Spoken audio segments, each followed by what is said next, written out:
Take a listen at this great interview in which the Burkinabé President Captain Ibrahim Traore talks about the latest military technology that his administration is acquiring, how he's tackling moles and saboteurs within the army, and why you shouldn't trust everything you hear from international presses like BBC and VOA, which were just recently suspended in Burkina Faso. We will now talk about security, the main concern of the Burkinabés, and the #1 priority of your government under your leadership. The army has acquired, and given priority the acquisition of advanced equipment and war materials. Can we say that our fighting forces are now equipped to annihilate the enemy? Yes, on the equipment, we will continue to equip ourselves. As I told you, we are not even 15% of what we want. In this month of May, you will see a lot of things that will be there, and it will continue, because knowing where we come from very far away, and therefore we must prepare so that future generations do not experience these situations. I had to say it on February 17th, if I'm not mistaken. People have perhaps now understood how imperialism weakened our armies, to now be able to send terrorism and destroy our states and even exploit them.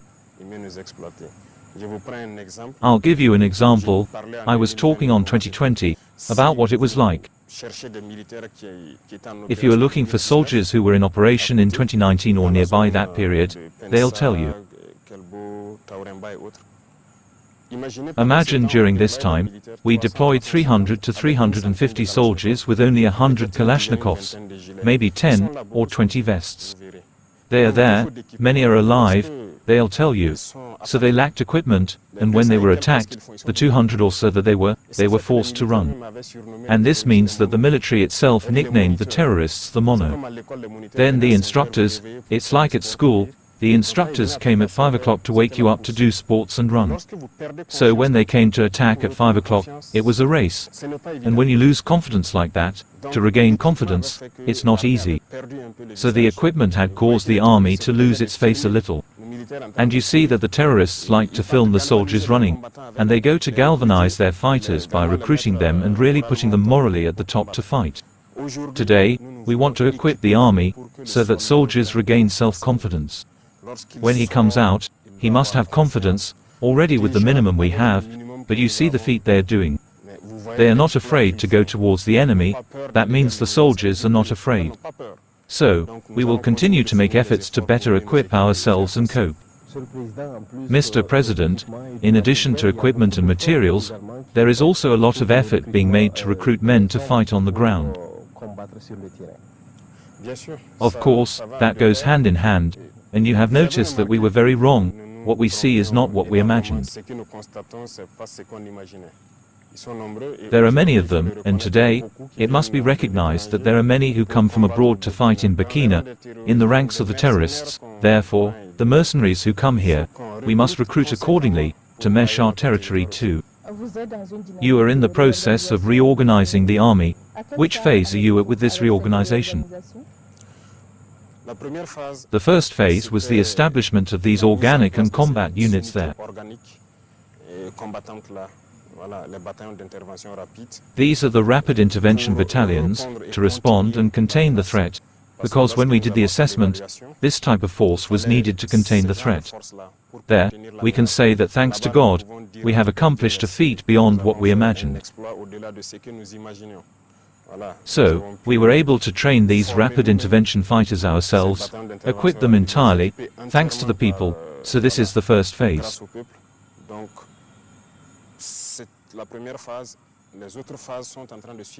The other phases are currently following, because the field and reorganization phases must be completed. So the forces will soon be relocated, to respond to the current situation. So the reorganization will continue, other types of units will be created, and within the framework of the AES-2, there are forces which will be put in place to respond to these needs. Precisely, Mr. President, you were hesitant in Banfora. You told the fighting forces to prepare for high-intensity war, so should we expect other reforms within the fighting forces? Yes, we can say that the reforms are in the direction of reorganization, because, as I said there, terrorism will be defeated. These criminals who ride around on motorcycles will be defeated, but we must prepare for other types of war and any threat everywhere. Whether it's around you or the threat that can come from afar. So, in this context, it is a conventional war, which can last, so we must prepare for a high-intensity war. We must be able to fight in time and hold on to the ground for a very long time. It's another mode of combat. So you have to prepare for that, and the forces, the different bodies will have a training program and start these training sessions. Tangible results are achieved daily on the ground, but the phenomenon of terrorism seems to have a hard time in certain localities. How can we explain this state of affairs? Yes, it's terrorism, as you say. After the fight, people realize that there are many foreigners in the ranks. So, Burkina, as I told the children, is the heart. So we try to crush the heart to scare others. So, we are the ones who must welcome as much as possible. That's why we prepare accordingly. So, it's not that it's a new phenomenon. We expect that, and we expect worse than that. But for the moment, I think that we cannot be everywhere, at the same time, as you have noticed. We do not communicate much on certain things, but there are zones where we have put a lot of efforts, which are almost 100% won. There are also areas where we are still making efforts, little by little. We are going to reconquer all the portions of land, because by watching them, we have to conquer and know how to consolidate. Exactly, Mr. President. You spoke earlier about acquiring equipment. Many Burkinabés do not understand, or say to themselves that we have equipped ourselves, we have latest generation drones, but we do not understand why terrorism persists. Just this April 23rd, there were attacks. How can we explain this state of affairs? So, we really acquired a lot of resources, that's one thing. The good air vectors, we have been able to successfully train most of the pilots already. Because we anticipated their training before acquiring the whole means that we acquired, and we must train afterwards, so there is a dead time. But currently, with the air vectors, we already have this chance of having pilots, and they are active. But why are there attacks often? It must be recognized that there are certain positions where the leaders of elements are still not serious, they're not focused, and I said that last week. Like the effect of knowing that there is something in the air, it makes some people not to concentrate. In any case, we can develop them long and loose. These are moments of some left fragility, and the enemy has observed and he strikes a blow that can be hard. That's it. Otherwise, while the 23rd was happening, an important operation had just finished in the area where the battalions did good work. But it was during this phase that others gave in. Because, just because there are drones in the air, doesn't mean you have to sleep. What we want is to be able to be alerted. Because currently, there are drones in the sky all the time. We just want the positions to be able to be said, and we see them coming. And many managed to do it. You followed Gibo. It was the observers who saw the enemy coming, and alerted the drone, which came to participate in the fight. You followed Tuane, Gawa, and many positions managed to do it. But in certain positions where unfortunately, you just hear that they are being attacked, we are under fire.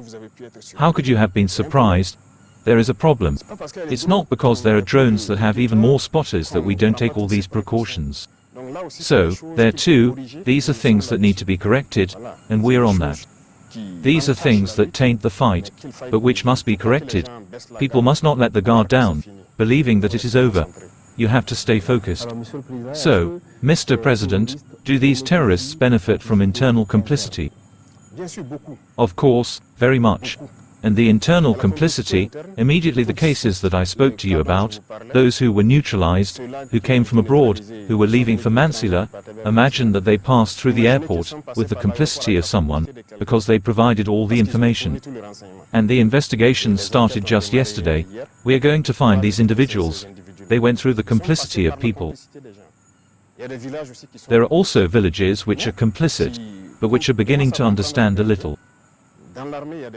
In the army, there is complicity, there are leaks of information, many things, and without complicity, it is difficult for the enemy to be informed. So even in our cities, here, there are some who are terrorists, who teach them about all the movements, and everything that happens there. There are complicities, so complicity also concerns desires for destabilization of the transition. Yes, but that's logical, and that's permanent. As they say, we have decided to take our responsibilities to start a fight. It goes without saying that some who have lost their privileges and their advantages stand against us. Now, it's up to us to be vigilant. That's what we're doing. And sir, this is a fairly common truth of destabilization, so we are on that. It will be permanent, we are sure. So we also see a certain form, I was going to say, of a campaign of demonization of defense and security forces, through the international press, for example. Ah yes, that's it, that's logical. These international presses are fighting for their countries. It's normal. That's why we shut down here. Everything they divulge as information is for the interests of their country. But what enrages us is often the local presses, which relay this. That's what's dangerous. Does that mean that they do not have the intelligence to understand that everything they publish is for the interest of their country, and that here too, we are set up to do it? It's not good. The FDS are gaining strength.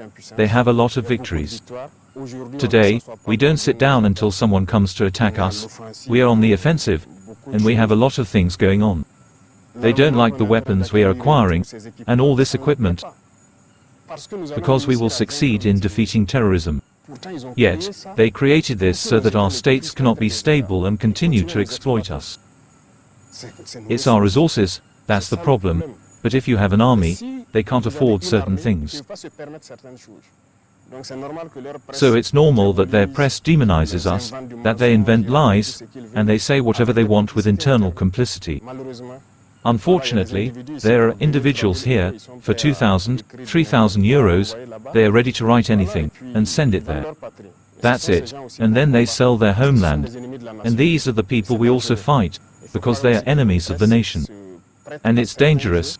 Our presses should also not play certain games when they publish things there.